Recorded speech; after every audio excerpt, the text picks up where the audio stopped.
This is the Eventide Ultratap, and it's a very spacious and creative delay pedal that you can get a lot of ambient, a lot of spatial, a lot of rhythmic stuff with this pedal. And I'll go through the controls here. I'm running stereo. I got a Vox and a Marshall on one side and the other, and playing on this Fender Strat and getting some overdrive from my daily driver Overdrive and into the Ultratap. So we have 6 knobs here, and they each have secondary controls. When we hit this button here, we can go into the secondary controls. So the primary controls are mix. We go from dry to fully wet. Then we can do taps. So we can select basically how many taps there are in each delay length. So here's the length here. We can do subdivisions, or we can do or seconds here. We can go from 2 to 3 to 4 seconds of delay time. And then here we have the feedback, and then this is a spread.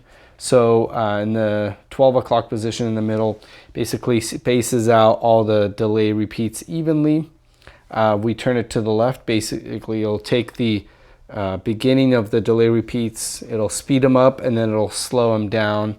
This will slow down the ending of the repeats, so it kind of shifts over the repeats, so they're not evenly spaced out, so it'll get quicker towards the end of the repeat cycle. So in the middle, we'll just leave that there. And then taper here is kind of the volume. It's controlling basically if we're fading in the sound, fading it in, and then we can fade out the delay repeats, and in the middle we have a constant level of the repeats. So secondary functions here.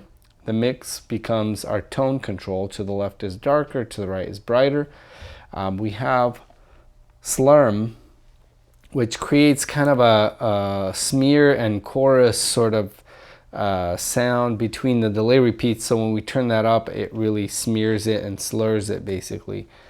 And then we go on to pre-delay. So this is usually in reverbs. It'll actually delay the first repeat up to 1 second when we turn that up.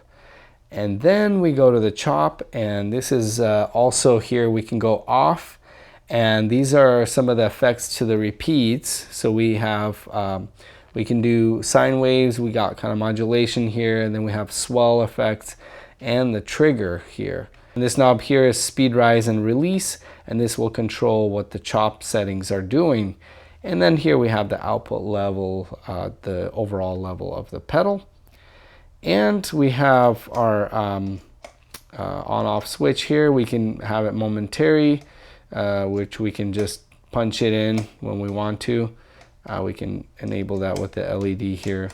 And then here we have the tap, or this can become our preset selection foot switch. And we can save our presets. We have mono in, or we can do TRS in, which is a stereo in. And then we have out 1 and 2. And then we have an expression control that we can control any parameter here on the face of this pedal. So very creative delay pedal. You can really dive in and create some amazing sounds. So I'll go through kind of the basic settings and hear what the taps are doing with the relationship to the delay length. So we'll start with like a quarter note delay, and we will then get into all the different effects that it can do, like spread, and then we'll go into the chop settings here with modulation and so on. So let's check it out.